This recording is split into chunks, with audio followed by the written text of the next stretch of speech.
a ir a nuestras Biblias. Vamos a seguir meditando en la carta de Santiago.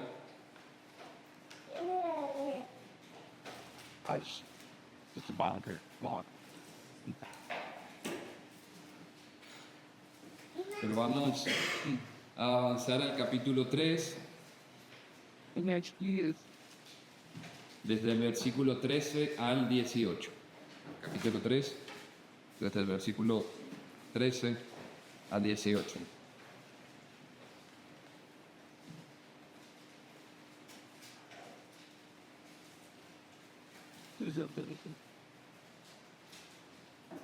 Yo leo la versión Nueva Biblia de las Américas. Dice así la palabra del Señor: hermanos míos, que no se haga maestro mucho de ustedes. 13 al 18. ¿Quién es sabio y entendido entre ustedes? Que muestre por su buena conducta sus obras en sabia mansedumbre.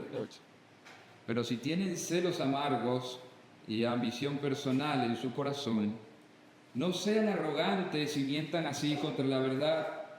Esta sabiduría no es la que viene de lo alto, sino que es terrenal, natural y diabólica. Porque donde hay celos y ambición personal, allí hay confusión y toda cosa mala. Pero la sabiduría de lo alto es primeramente pura, después pacífica, amable, condescendiente, llena de misericordia y de buenos frutos, sin vacilación, sin hipocresía. Y la semilla cuyo fruto es la justicia se siembra en paz por aquellos que hacen la paz. Oremos. Señor, te doy gracias, Padre, por el privilegio que tenemos hoy de poder abrir tu palabra, Señor. Queremos pedir tu guía, queremos pedir tu dirección. Cantábamos, Señor, hace un instante acerca de tu gracia y de cómo, Señor, nos alcanzó siendo mayor, Señor, que todos nuestros pecados. Sobreabundó tu gracia aún más que nuestros pecados, Señor. Y eso es lo que venimos a recordar hoy, Señor, la gracia con la que tú nos has salvado por medio de Cristo, Señor. Y por eso queremos pedir tu guía y la ayuda de tu Espíritu Santo, Señor, para poder entender tu palabra, Señor, para que nos des oídos para oír, para que nos des un corazón para creer, Señor. Ayúdanos en medio de nuestra incapacidad, Señor, y torpeza, y te suplico que nos ayudes, Señor, a poder profundizar en los misterios de tu palabra, Señor.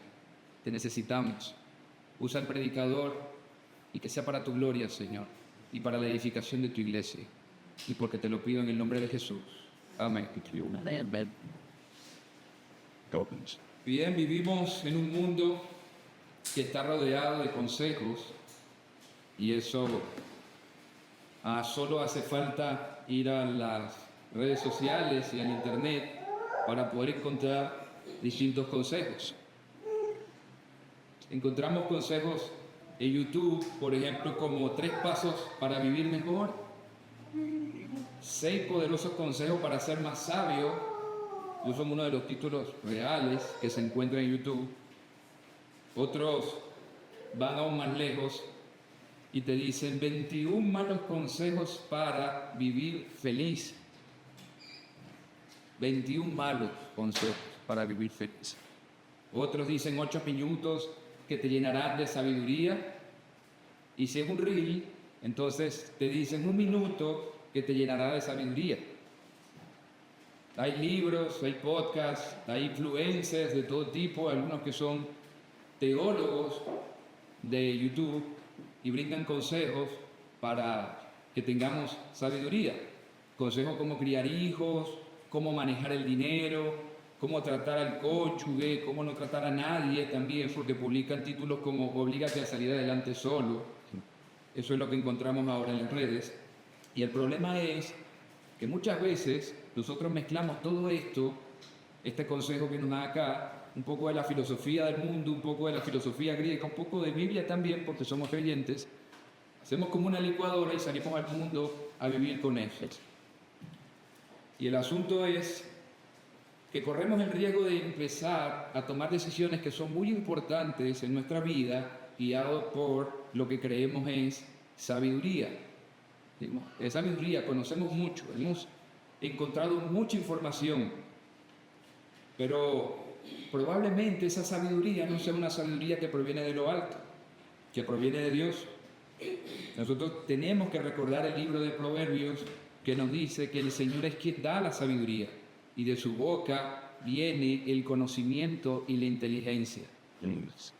Así que si hemos de buscar sabiduría, debe ser en la palabra de Dios. Pero hay algo que puede ser aún más peligroso, y es llegar al punto de pensar que estoy muy preparado en distintas áreas, que conozco mucho, que sé mucha información acerca de algunos temas específicos. Bueno, y nuestra manera de vivir no ser del todo de acuerdo con lo que la palabra de Dios expone. Ese es el peligro que corremos. Por eso quiero que hagamos una pregunta mientras vamos profundizando en el pasaje a lo largo de todo este sermón. Quiero que hagamos una pregunta. ¿Qué tipo de sabiduría guía mis decisiones?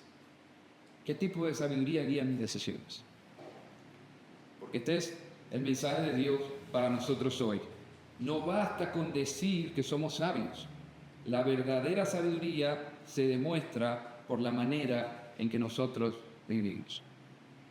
No basta con decir, yo conozco, yo sé. La verdadera sabiduría se va a reflejar y se va a mostrar en la manera en que yo vivo. Y eso va a plantear otra pregunta para nosotros, y es, ¿cómo puedo distinguir qué tipo de sabiduría guía mi vida? El propósito de este sermón es responder esto. Y en el pasaje que acabamos de leer vamos a encontrar tres frutos que revelan con qué sabiduría nosotros estamos viviendo. Y nosotros debemos entonces examinar nuestra vida y nuestros corazones a la luz de la palabra del Señor. El primer fruto es nuestra conducta, el fruto de nuestra conducta. El segundo fruto es confusión y desorden. Y finalmente, el tercer fruto va a ser paz y justicia. Así que entremos en nuestro primer fruto, que va desde el versículo 13. Pero antes recordemos que Santiago viene en la carta y viene de decirnos, si ha leído el capítulo 3 al comienzo, que no seamos tan rápidos para hablar, que nosotros debemos examinar lo que decimos. Nosotros debemos ser conscientes del riesgo que tiene que nosotros hablemos rápidamente y ser conscientes de lo que nosotros debemos decir en medio de nosotros. Es decir, él viene hablando antes de cómo debe ser nuestra forma correcta de hablar como creyentes, y ahora va a referirse en este pasaje a cómo debe ser nuestro comportamiento como creyentes. Y un poco, para lo que vinieron la semana pasada, va conectado a cómo deben ser nuestras obras, pero ahora ligado a la sabiduría. O sea, está nuestra forma de conducirnos, está nuestra forma de hablar, pero también está nuestra forma de conducta. Y estas cosas todas van alineadas en una sola. Y eso es lo que Santiago quiere que veamos acá. De manera que Santiago vuelve al tema de la sabiduría que ya trató en el capítulo 1. Si recuerdan, el capítulo 1 dice, si alguno tiene falta de sabiduría, pídanla a Dios, Santiago. Pero ahora lo va a hacer de otra forma, y es una forma característica de Santiago, lo vimos la semana pasada, y es preguntas retóricas. Recuerden que las preguntas retóricas no tienen una respuesta en sí misma, y en este caso el propósito de esta pregunta es hacer reflexionar a la audiencia. Él quiere que reflexionemos acerca de la sabiduría. Y Santiago pregunta y dice, ¿quién es sabio y entendido entre ustedes? ¿Quién es sabio y entendido? Tenemos que recordar también, antes de continuar, que la sabiduría desde el punto de vista bíblico no es meramente conocimiento bíblico. La sabiduría desde el punto de vista bíblico es la capacidad de trasladar el conocimiento que yo tengo en mi mente de todo lo que he leído en la Biblia y aplicarlo en la vida, en acciones concretas. Así que va más allá de de un conocimiento intelectual, sino que tiene que ver con acciones. ¿Cómo yo aplico lo que sé a mi día a día? Es decir, no solamente es saber qué, sino saber cómo aplicarlo. De manera que se está refiriendo entonces Santiago cuando dice acá, ¿quién es sabio entre ustedes? A esta capacidad, a quien es un maestro, a quien sabe aplicar las verdades que conoce, cualquiera que sean las verdades que conoce, a la vida diaria. Y un verdadero maestro, Santiago lo coloca aquí con otra característica que dice sabio y entendido. dice sabio y entendido. Así que no solamente un maestro cualquiera, no es solamente alguien que sabe, sino que es alguien que es diestro en lo que hace. Podemos pensar en la imagen de un doctor o la imagen de un especialista en algún oficio, alguien ducho, espero que no sea una mala palabra, alguien que conoce bastante. Entonces, Santiago hace esta pausa en medio de su carta y dice, ¿hay alguno así en este lugar? ¿Hay alguien que sea bastante capacitado?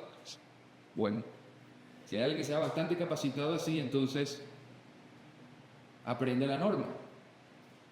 ¿Y cuál es la norma? Al árbol se le conoce por sus frutos.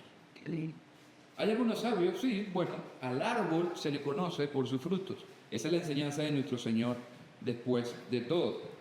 Así que, como las obras revelan la verdadera religión de una persona, eso lo vimos también en el capítulo 2, las obras también van a revelar la preparación y estatura espiritual de un creyente. O sea, las obras van a revelar qué tan sabio es y qué tan maduro es. Porque nuevamente, no es cuánto conocimiento tenga una persona y cuánto sepa acerca de lo que cree que la persona sabe, lo que demuestra la sabiduría en esa persona. Sino que al final del día, hermanos, y esto tiene que quedar bien presente en nosotros, la verdadera sabiduría no se declara. La verdadera sabiduría se muestra. Voy a repetir eso, la verdadera sabiduría no se declara. La verdadera sabiduría se muestra.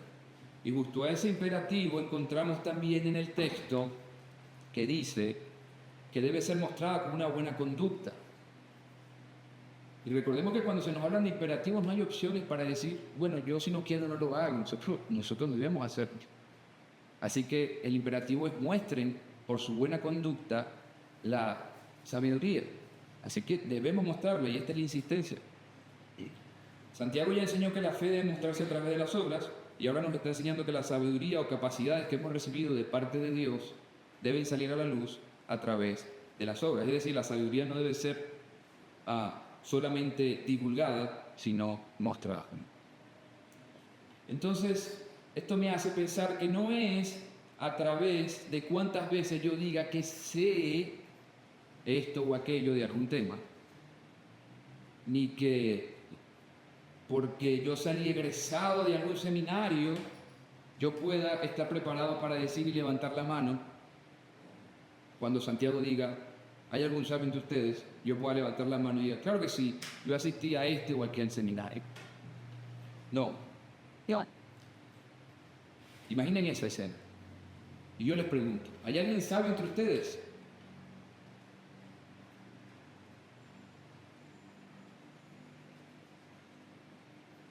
Qué situación, ¿no? Porque por otro lado, el libro de Proverbios nos llama a desear la sabiduría. Ese es el punto de todo proverbio. Abraza la sabiduría, rechaza la necedad. Entonces nosotros tenemos que desear la sabiduría. Tenemos que hacerlo. Y si no lo haces, hermano, joven, deberías hacerlo. Desear la sabiduría antes que la necedad. Lo que no es menos cierto es que todos deseamos en menor o mayor medida ser reconocidos por ser personas sabias. Esa es nuestra tendencia. Imaginemos nosotros acá, los hombres de esta iglesia casados. Imaginen por un momento que su esposa no sienta la seguridad de ser guiado por un esposo que sabe lo que hace. Que cuando le pregunten a su esposa, ¿y tu esposo cómo es en la toma de decisiones? La esposa diga, bueno, tiene un buen corazón, pero no hablemos de la toma de decisiones.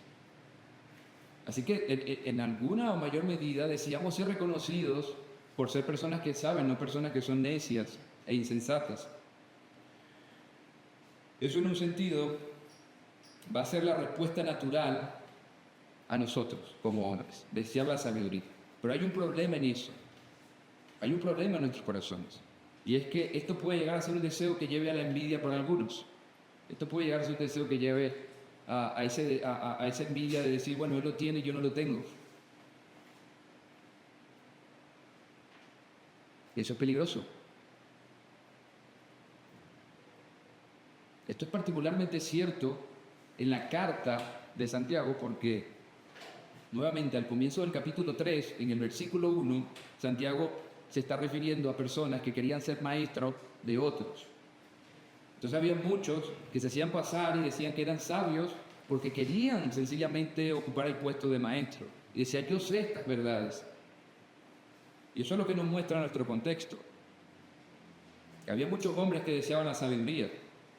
Pero acá hay una pregunta crucial. Y es, ¿cómo podemos saber si alguien es verdaderamente sabio? ¿Será por lo que dicen? Nuevamente, ¿será por su preparación? ¿Habrá algún seminario que dé un título o alguna promesa que diga aprende y todo este concepto o materias y será un hombre sabio? ¿Será por la gran cantidad de información que podemos aportar en una determinada situación cuando se esté hablando de un tema? Entonces, ¿será eso sabiduría realmente? El texto nos muestra entonces dos modos de saber si esto es una realidad de nuestras vidas o no. Una que se desprende de la otra en realidad. Por un lado nos muestra las obras y por otro lado nos muestra la forma en que deben hacerse esas obras o la manera de hacer las obras. Y nuevamente esto hace que nos preguntemos de qué manera entonces debe ser la forma en que nosotros hagamos esas obras. Sabemos que debe ser buena, ya lo leímos en el pasaje que muestre por su buena conducta, pero si seguimos leyendo encontramos entonces que después menciona la forma de actuar. Y él dice, sabia mansedumbre. Debe ser mostrada en sabia mansedumbre. Y esto literalmente se puede leer como la mansedumbre de la sabiduría. Esto quiere decir que un creyente que es verdaderamente sabio no ha de mostrar entonces solo meras palabras, sino que ha de mostrar la sabiduría y las obras en mansedumbre. Pero entonces, ¿qué es la mansedumbre desde el punto de vista bíblico? No se usa mucho esa palabra en estos tiempos. Esa persona tiene mansedumbre. Esa persona es mansa. ¿Qué es la mansedumbre? Bueno, la mansedumbre no es otra cosa que la humildad. Sí. Es la actitud con la que debemos nosotros recibir la palabra y Santiago nos lo hace ver en el capítulo 1, versículo 21. Ahí en el capítulo 1 él dice, por lo cual, desechando toda inmundicia y todo resto de malicia, reciban ustedes con humildad, o sea, debe ser con la actitud humilde. Entonces la mansedumbre es una disposición humilde frente a cualquier situación. Si es frente a la palabra, debemos tener la actitud humilde de poder recibir la palabra. Pero por otro lado, Pablo exhorta a Timoteo a buscarla en 1 de Timoteo 6:11 y dice, pero tú, hombre de Dios, huye de estas cosas y sigue la justicia, la piedad, la fe, el amor, la perseverancia y finalmente dice la amabilidad. Y la palabra que utiliza es la misma que está utilizando Santiago. Así que mansedumbre tiene que ver con humildad, disposición, pero también tiene que ver con una actitud amable. Y en Tito, segunda de Timoteo, Pablo le dice nuevamente a Timoteo, el siervo del Señor no debe ser rencilloso, sino otra vez amable para con todos. Pero después, en el versículo 25, dice, debe reprender tiernamente, y nuevamente utiliza la misma palabra, que se entiende por mansedumbre. Entonces encontramos humildad, encontramos amabilidad, pero a su vez le encontramos ternura. Y no se ve mucho de eso hoy en día probablemente cuando alguna persona está exhortando a otra persona, ¿no? A veces es difícil tratar de poder encontrar la amabilidad y recibimos las palabras y las recibimos porque vienen del Señor y debe ser así. Pero no se ve mucho eso hoy en día en la conducta acerca de nosotros. Así que esta es la respuesta entonces, hermanos, a la forma en que debemos hacerlo. La conducda debe ser amable y tierna. Y esta respuesta sin duda es chocante con nuestro concepto habitual de sabiduría, ¿no? No es así. En un sentido, viéndolo desde el lado contrario, Santiago nos está diciendo que así como la fe sin obras está muerta, entonces la sabiduría que no es puesta en práctica con humildad, amabilidad, ternura, tampoco sirve de nada.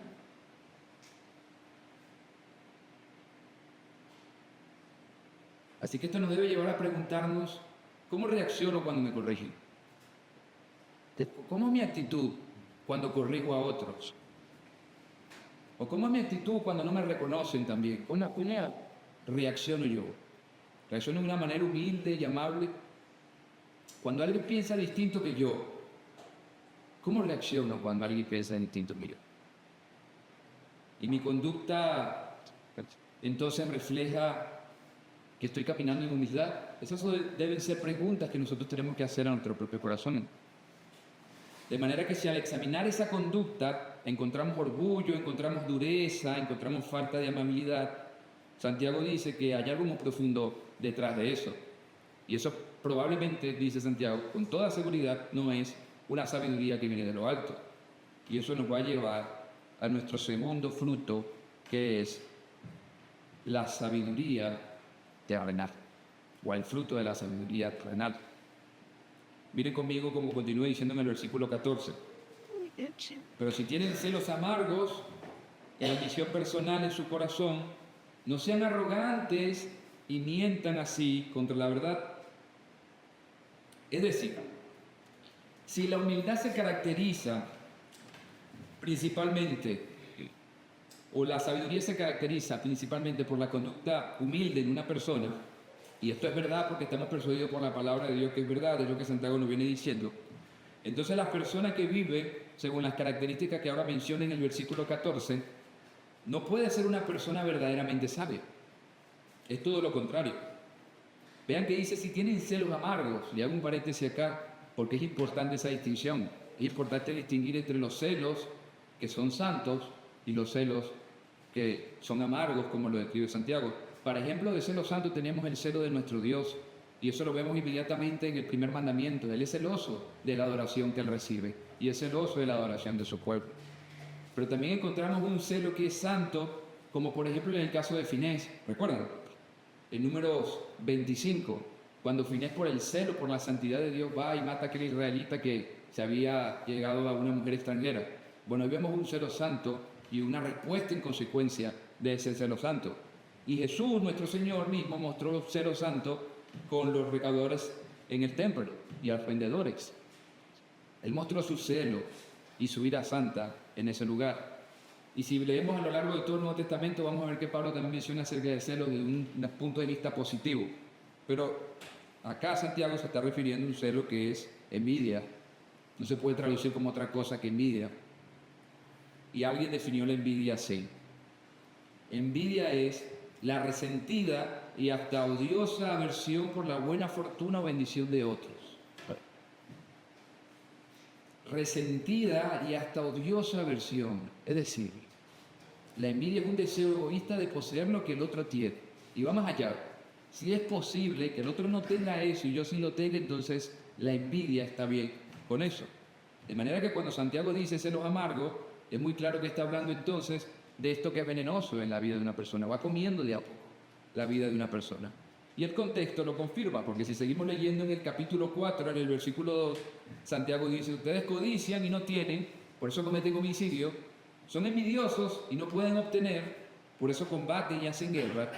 Y entonces ahí vemos cómo los deseos desordenados y los conflictos y las pasiones de los hombres se albergan en el corazón lentamente como un veneno, y cuando no consiguen lo que el corazón insatisfecho desea, entonces se genera eso que es venenoso. Y esto lo vemos ilustrado muy claramente también en Hechos 5:17, porque los fariseos y los saduceos son una muestra de eso. Pablo o Lucas en Hechos 17 dice, pero levantándose el sumo sacerdote y todos los que estaban con él, es decir, la secta de los saduceos, se llenaron de celo. ¿Y por qué se llenaron de celo? Porque las multitudes seguían a los apóstoles por las señales que hacían. Entonces, a los fariseos también, que les gustaba ser lo primero en todo, recuerden a nuestro Señor, les gustaba ser lo primero en todo, amaban los primeros lugares en todo y amaban ser reconocidos por los saludos ostentosos, al compararse con los discípulos o los apóstoles haciendo las señales, entonces esa comparación los llevaba a la arrogancia. Si ellos no nos siguen a nosotros, entonces que nos sigan a nadie. Esa es la envidia ilustrada. Porque la envidia describe a alguien movido por un egoísmo que es oculto a la vista de los demás. Está ahí, no se ve. La apariencia de la persona pasa desapercibida, pero se hace evidente en el deseo incesante de la persona que quiere que las cosas se hagan a su forma. Sí. Esto se tiene que hacer a mi forma.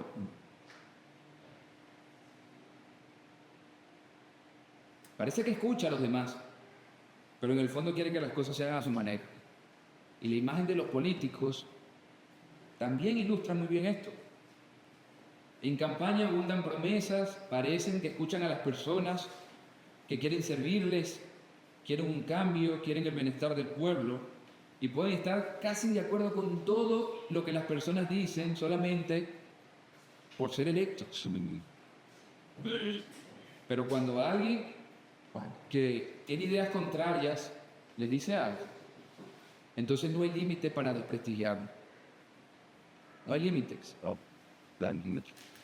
Y lamentablemente entonces nosotros no estamos exentos de esto, porque ustedes preguntarán, pero hermano Andrés, ¿y de qué forma no usa eso en la iglesia? Bueno, en el servicio, en la iglesia es un buen ejemplo de esto. Quien ve el servicio como una oportunidad para que lo vean. Quien ve el servicio como una oportunidad para estar ahí. Cuando alguien resulta contrario a lo que esa persona piensa, entonces puede llegar a murmurar de esa persona y buscar cualquier pretexto para desacreditar a esa persona, para que pierda credibilidad ante los demás. Y por eso Santiago dice, no sean arrogantes. Porque esa comparación que hace, ese deseo de que me vea, lo que te lleva es a la arrogancia. No seas arrogante, dice Santiago, y mientan así contra la verdad. Es como si dijera, no se jacten de decir que tienen sabiduría, que conocen todo, pero se engañan a sí mismos.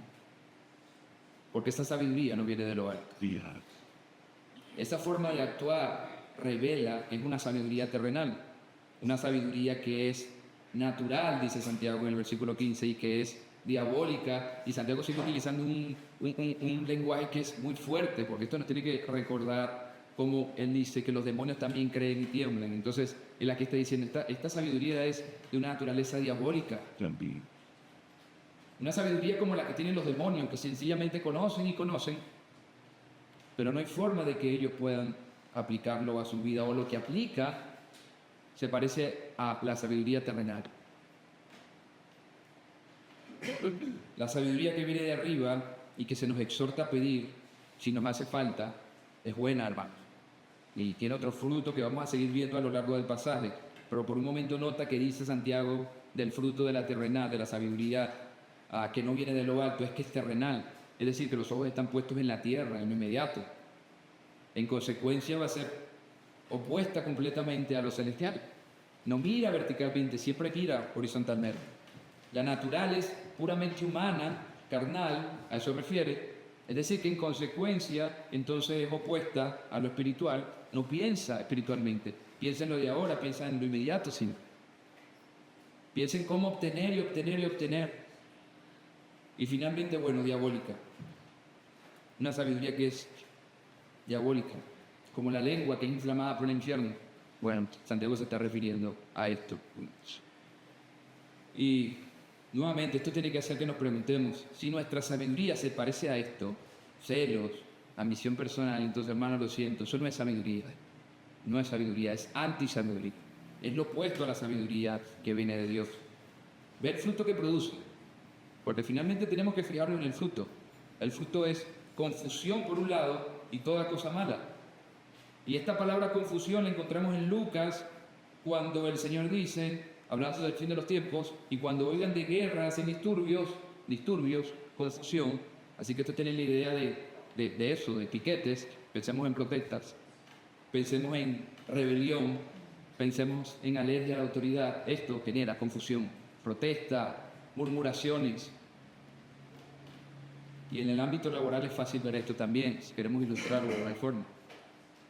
Todo lo que pasa en el ámbito laboral, como las competencias desleales, los chismes, todo por tener un puesto de trabajo, eso lo conocemos, esa es la sabiduría terrenal.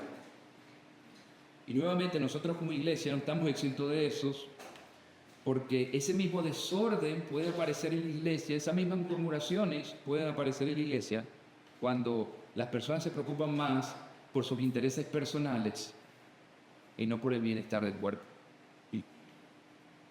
Se preocupan más por sus intereses personales y no por el bienestar del cuerpo. Es doloroso, hermanos, el daño que esto puede causar.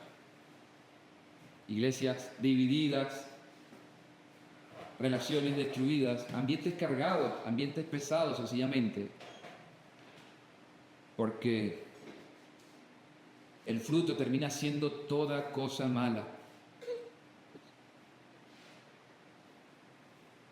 Y toda cosa mala es toda cosa mala. Y es que pensemos, hermanos, qué buen fruto puede resultar de la envidia y el egoísmo. Solo hay que ver lo que deja atrás. Pensemos en el primer asesinato. Para saber hasta qué grado puede escalar esto. El primer asesinato de la historia. ¿Por qué fue? Caín matando a Abel. ¿No fue por la comparación? ¿No fue por el egoísmo? ¿No fue por la ambición personal?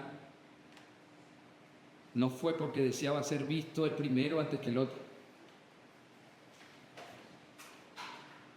Ese es el fruto, ¿no?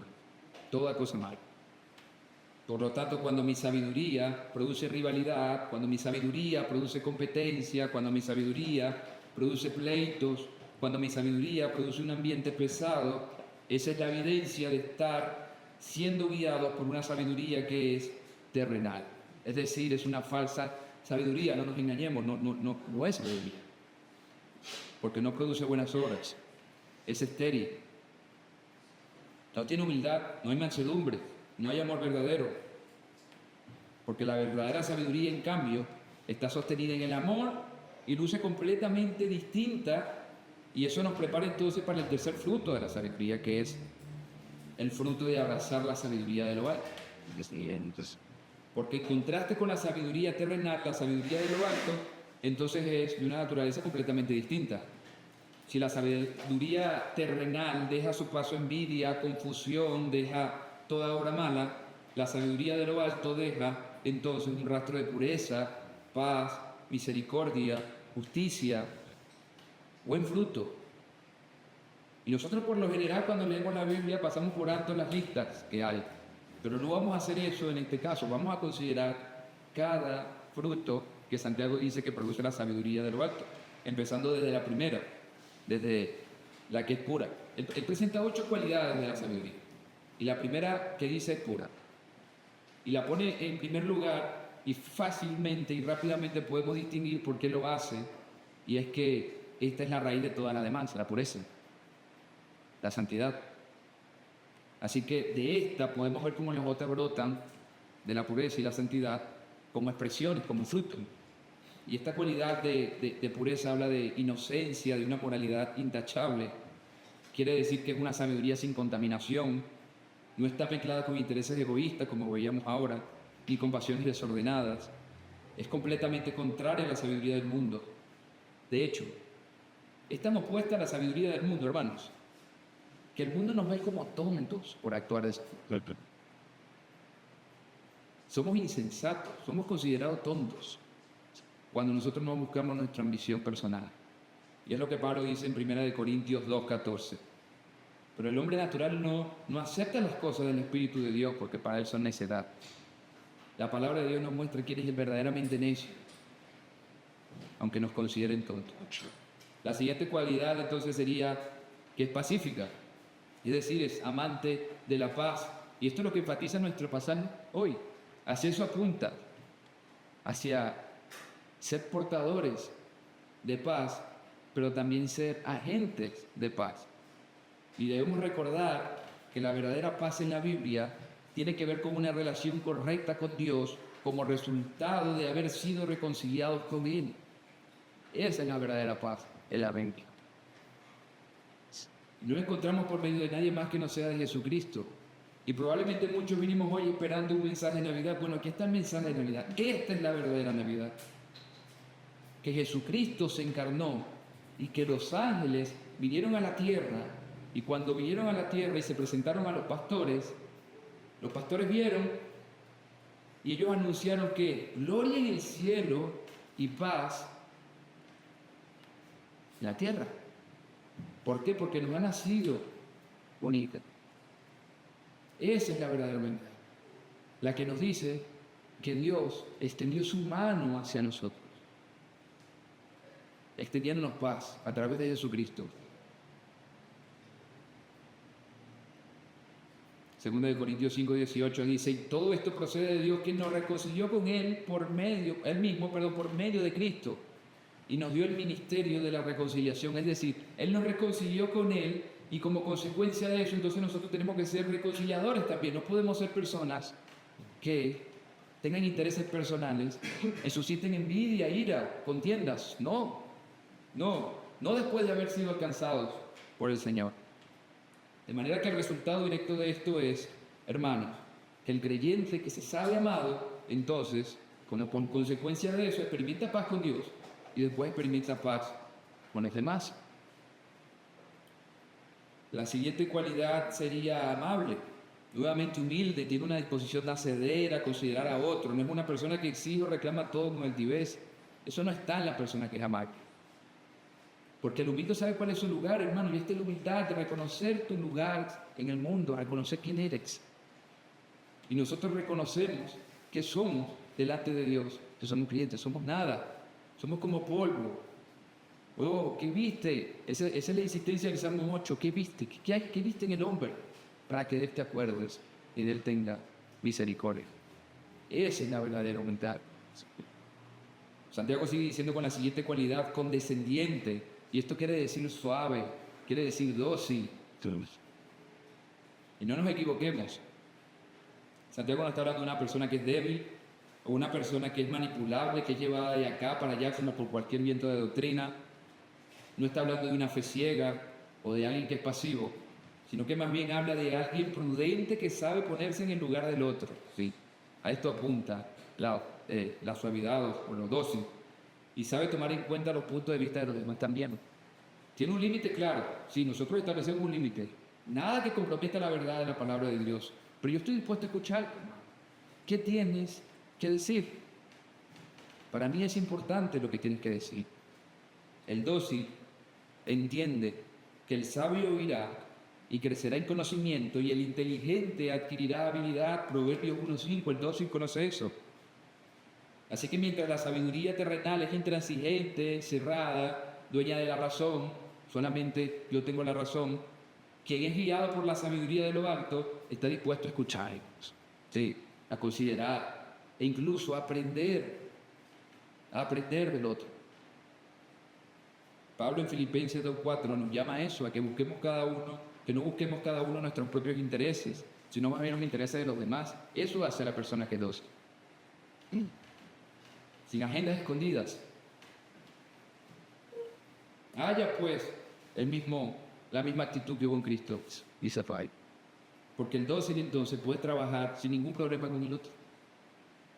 Una persona dócil puede trabajar con cualquiera y avanzar, porque los dos intentan seguir la pisada del Señor, no sus propias pisadas. Los dos están enfocados en la pisada del Señor y dicen, trabajemos, caminemos juntos. Eso hace una persona dócil. Una persona que conoce que lo que hace lo hace para la edificación de la iglesia, hermanos. No para edificar su propio reino, no, la edificación de la iglesia. Alguien, un comentarista, Carballosa, comentando acerca de la actitud dócil, dice, es el que tiene una actitud conciliadora y está dispuesto a cooperar cuando se le muestre un mejor camino. Hermano, ¿está dispuesto a cooperar cuando se le muestre un mejor camino? ¿Estás dispuesto a dejar a un lado tu punto de vista cuando el punto de vista del otro es mejor? El contraste es evidente. El sabio, conforme a la sabiduría del cielo, tiene un estilo que es completamente distinto. Por un lado, uno es pacífico, amable y considerado, y por el otro lado, el otro es envidioso y egoísta. La quinta cualidad que vemos ahí es llena de misericordia. Y esto es precioso, hermano, porque la palabra misericordia proviene del latín y significa miser, de miseria, y cor, de corazón. Así que podríamos definir la misericordia como la virtud que hace pasar la miseria del otro por el corazón. Y eso no nos recuerda a lo que el Señor hizo por nosotros. El Señor pesó, hermanos, nuestra miseria al vernos muertos y condescendió. Lleno completamente de compasión acerca de nuestras vidas, sin posibilidades de acercarnos a Él.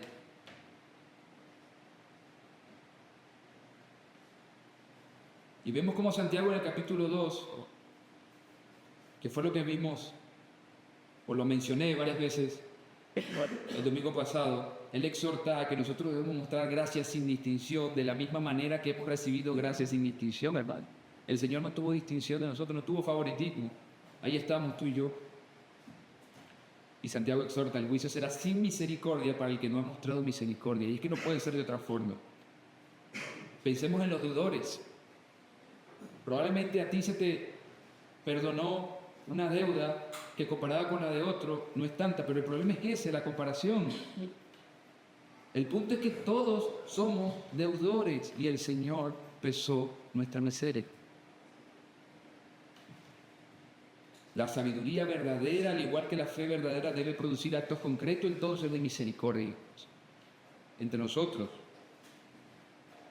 Al débil, al que falla, nosotros debemos ser movidos a compasión.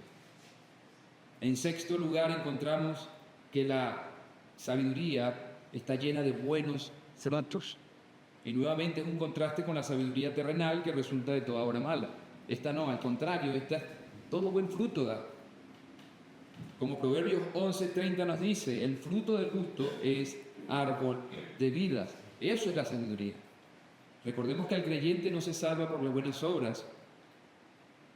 Eso lo tenemos que aclarar, sí, pero se salva para buenas obras.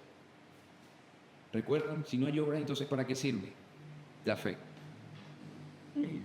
De manera que donde hay sabiduría de lo alto, entonces hay fruto. Como Pablo dice en Gálatas, amor, gozo, paz, paciencia, benignidad, bondad, fidelidad y nuevamente mansedumbre. Séptima cualidad es sin vacilación. Y esto significa imparcial. O sea, literalmente significa que la sabiduría que es de lo alto no es dividida, no tiene favoritismo, no hace excepción de personas. Esto va conectado con la misericordia. Y el capítulo 2 nos dice que la fe verdadera no hace favoritismo, nuevamente, no hace distinción entre un rico o pobre, o no anda juzgando por la imagen. Es decir, no piensa mal de nadie, siempre piensa bien y es condescendiente, ¿verdad? Y finalmente está la última cualidad que es que es como un sello, que sella nuestra lista y es que es sin hipocresía. Sin hipocresía. Esto habla de una vida que es transparente y algunas versiones lo traducen como sincera. La sabiduría de lo alto es sincera, sin hipocresía. No tiene nada que ocultar, no tiene ambición oculta. No estamos hablando de alguien que tiene, hablando de alguien que su piedad es genuina, no que tiene apariencia de piedad. No busca impresionar a los otros, no. Él vive para agradar a Dios. Alguien que vive para complacer a Dios y no a los hombres. Él conoce quién es en Dios. Ese es el que es guiado por la sabiduría de lo alto. Por lo tanto, el creyente guiado por la sabiduría del cielo es estable, hermanos, es digno de confianza y transparente. Tú puedes correr a Él con seguridad a pedir un buen consejo. No corres a YouTube, tú corres a esa persona porque es estable, es prudente. Santiago resume todo esto como fruto de justicia, después de todo. Fruto de justicia. Porque finalmente ese es el fruto de la sabiduría de lo alto. Justicia, hermano.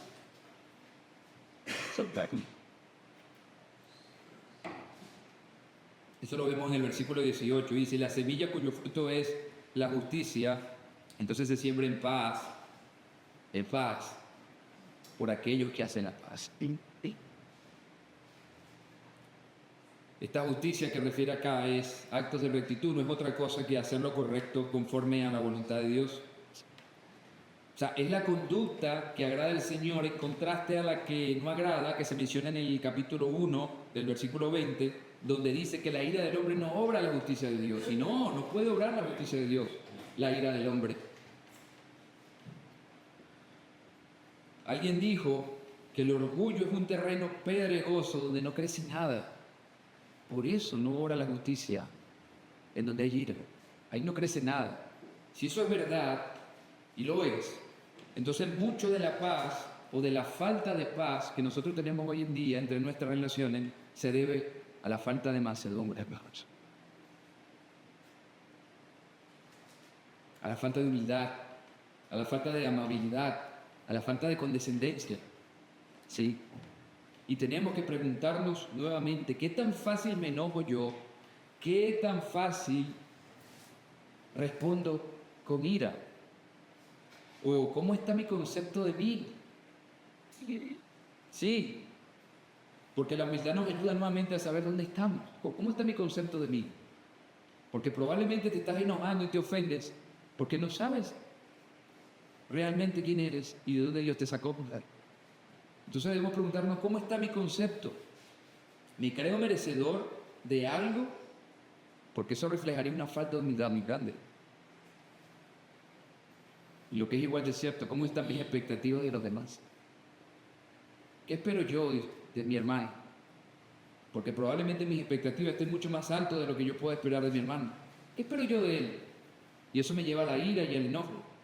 Porque después de todo eso es la ira, cuando mis expectativas no son cubiertas. Pero no son expectativas puestas por la palabra de Dios, son unas expectativas que fueron impuestas por mi propia consideración. ¿Qué espero yo del hermano? El fruto de la justicia no crece en un ambiente de ira, no crece en un ambiente de celo ni ambición personal. El fruto de la justicia, dice Santiago, crece en un terreno donde reina la paz. Y es por eso que nuestro Señor Jesús dice, bienaventurados los que procuran la paz, pues ellos serán llamados hijos de Dios. O sea, eso. ¿Ven eso? O sea, es una evidencia de un hijo de Dios, aquel que procura la paz, aquel que por su nueva naturaleza no anda en conflicto, sino que procura la paz. O sea, esta persona no prende fuegos, sino que los apaga con amabilidad, con ternura. Finalmente nosotros sabemos, hermanos, que esto, por naturaleza, no es lo que nos define. Nosotros no somos así. Todo lo contrario. Lo que se describió en el punto anterior acerca de la sabiduría terrenal es lo que nos describe a nosotros demasiado bien. Celos, ambición, desorden. Si somos honestos, todos hemos sentido esto. Y Dios lo sabe. Porque para que nosotros pudiésemos encontrar la sabiduría, hermanos, nosotros los que somos creyentes, la sabiduría de Dios tuvo que hallarnos a nosotros primero. Y ahora quiero que nos maravillemos de la sabiduría de Dios, que es completamente distinto a la sabiduría terrenal. La sabiduría de Dios, hermano, es aquella que no mira la apariencia del hombre, sino que mira el corazón. ¿No es lo que nos dice 1 Corintios 1, 26, 31 cuando dice, consideren, hermanos, su llamamiento, díganme, ¿quién había sabio entre ustedes? Y así se llama este sermón. ¿Hay algunos sabios entre ustedes? Pablo dice, ¿quién era sabio entre ustedes, hermanos, antes de conocer al Señor? Ninguno. ¿Quién era poderoso? No había muchos poderosos, sino que Dios ha escogido lo débil del mundo para avergonzar a lo fuerte y para anular lo que es, para que nadie se jacte delante de Dios de nada. Y en el versículo 30 sigue diciendo, pero por obra suya están ustedes en Cristo Jesús, el cual se hizo para nosotros que sabiduría de Dios y justificación y santificación y redención, para que, tal como está escrito, el que se gloríe en el Señor. ¿En dónde está la jactancia entonces? ¿En dónde queda la arrogancia entonces, hermano?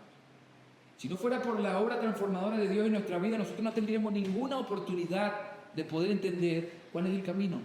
Ninguna. Y Dios lo hizo así para que la jactancia no tuviese ningún lugar en la vida del creyente y el que se gloríe entonces que lo haga en el Señor. Es decir, si has de jactarte en algo, hermanos, entonces que sea en entender y conocer a Dios, que muestra a su pueblo misericordia, justicia y redención a través de Cristo. Esto es la verdadera sabiduría. Y debemos maravillarnos de esa sabiduría y aprender de esa sabiduría. Pues la sabiduría de Dios nos alcanzó en la persona de Cristo, quien condescendió y vivió como un perfecto reflejo de lo que significa vivir por la sabiduría de lo alto. Él fue puro, él fue pacífico, fue manso, fue humilde, nunca buscó su propia ambición. Cuando corregía a los discípulos, lo corregía con amor. Aun cuando Juan le dijo que descienda fuego del cielo, hubo maltrato de parte de él. Y él es quien nos dice, mi juicio es justo, porque no busco mi voluntad, sino la voluntad del que me envió, Juan 5:30. Ese es el corazón de nuestro Señor. Y qué humildad, hermano, mostró Cristo al entregarse voluntariamente por su iglesia y al sujetarse al plan de redención que trazó el Padre para que nosotros pudiésemos tener vida, hermano. Porque la mansedumbre alcanzó su expresión suprema, hermano. Él condescendió. Él dejó a un lado su gloria por nosotros. Y en Mateo 11 es en donde Él nos invita a aprender de Él y a dejarnos ser guiados por Él, no por la sabiduría del mundo ni por los consejos que ofrece el mundo. Él dice, yo soy manso y humilde de corazón, aprendan de mí. Aprendan de mí, si es de dejarse de guiar por alguien que sea por mí, aprendan de mí que soy manso y humilde, dice el Señor. Qué precioso, hermano, y por eso necesitamos mirar a Cristo para poder cultivar la mansedumbre y la humildad en nuestra conducta, no en otro lado, no en otro lado. Esta sabiduría es fruto de la comunión con Cristo. Recordemos, hermanos, que separado de Él nada podemos hacer. Y es en la medida en que nosotros nos acerquemos a su palabra, entonces, que el Señor va a obrar por medio de su Espíritu y nos va a transformar y nos va haciendo cada vez más semejantes a Él. Entonces, ¿cómo permanecemos en su palabra? Bueno, Santiago responde esto, debemos estar ahí atentos como en un espejo. En primer lugar, debemos venir a la palabra de Dios para poder aprender su sabiduría. No vivir de bocaditos de internet, yo le llamo así a las imágenes que publican en Instagram con frases. Hay muchos que viven de bocaditos y van y dicen, bueno, no, ya leí mi frase del día. No, hermanos, la palabra de Dios es el verdadero alimento que necesitamos. No corras a YouTube por 8 consejos. Pídele consejo a tu pastor, hermano. Pídele consejo a un hermano maduro. A alguien que cumpla con estas cualidades que dice Santiago. Porque no necesitamos ser conformados a la imagen de ningún hombre, necesitamos ser conformados a la imagen de Cristo. Por eso pídele consejo a tu pastor que es conforme a la palabra de Dios. Pablo no apela a otra cosa que no sea la mansedumbre y la ternura de Cristo cuando exhorta a la iglesia de Corinto. Así que es la palabra de Dios. Porque la mansedumbre de Cristo finalmente es lo que debemos nosotros reflejar. Y eso debe verse en nuestro hogar, eso debe verse en nuestra familia, eso debe verse en nuestro matrimonio, esposo. Cuando por orgullo no aceptamos lo que nuestra esposa tiene que decir muchas veces. Y viceversa. Eso tiene que verse reflejado ahí. Cuando por orgullo, en vez de servir, no servimos, sino que queremos ser servidos. Recuerda también, entonces, la regla y el estándar. Maridos, amen a sus mujeres como Cristo amó a la iglesia. La sabiduría de Dios, de lo alto, debe verse reflejado también ahí en nuestro matrimonio. Y debe verse reflejado finalmente en la iglesia al someternos los unos a los otros, buscando primeramente entonces el bien del otro, no el mío. Porque no basta con decir que somos sabios, la verdadera sabiduría se demuestra por la manera en que vivimos. Por lo tanto, podríamos decir que donde reina la sabiduría de lo alto, entonces se respira paz, se respira misericordia, se respira gracia y se cosecha justicia. Ese es el fruto. Y viendo todo eso, entonces, podemos ver algo del carácter de Cristo en medio de la iglesia y gozarnos y maravillarnos de lo que Él ha hecho. Pregúntate, hermano, ¿qué se respira alrededor tuyo? ¿Qué se respira? ¿Qué tipo de fruto se está cosechando en tu casa, en tu trabajo y en la iglesia? Pregúntate, en cualquier ámbito, jóvenes, en el colegio. Porque finalmente esto va a revelar mucho más que nuestras palabras. Y si tú estás aquí y no eres creyente, escucha la invitación que hace el Señor. Y si tú eres creyente, escucha la invitación que nos hace el Señor también, que es nuestra sabiduría. Vengan a mí todos los que están cansados, cargados, y yo os haré descansar. Tomen mi yugo sobre ustedes y aprendan de mí, que yo soy manso y humilde de corazón, y hallarán descanso para sus almas. Porque mi yugo es fácil, dice el Señor, y mi carga es ligera. Sometámonos, hermanos, al señorío de Cristo. Sometámonos a lo que Él tiene que decir en su palabra, para que Él guíe nuestra vida y eso se evidencie en nuestra conducta como el fruto de justicia que Él produce, que lo hace a través de su Espíritu Santo. Sí. Y que sea así en nuestras vidas. Así que esta semana piensa nuevamente qué fruto estás dando y qué se respira realmente. Y que el Señor nos ayude. Amén. Y que el Señor nos ayude. Gracias. Nuestro Señor, te damos tantas gracias, Padre, por tu palabra, porque tu palabra nos desafía, nos exhorta, Señor. Tu palabra es como un espejo que muestra quién verdaderamente somos, Señor. Ayúdanos a, cuando miremos ahí, corramos a ti, Señor, en arrepentimiento.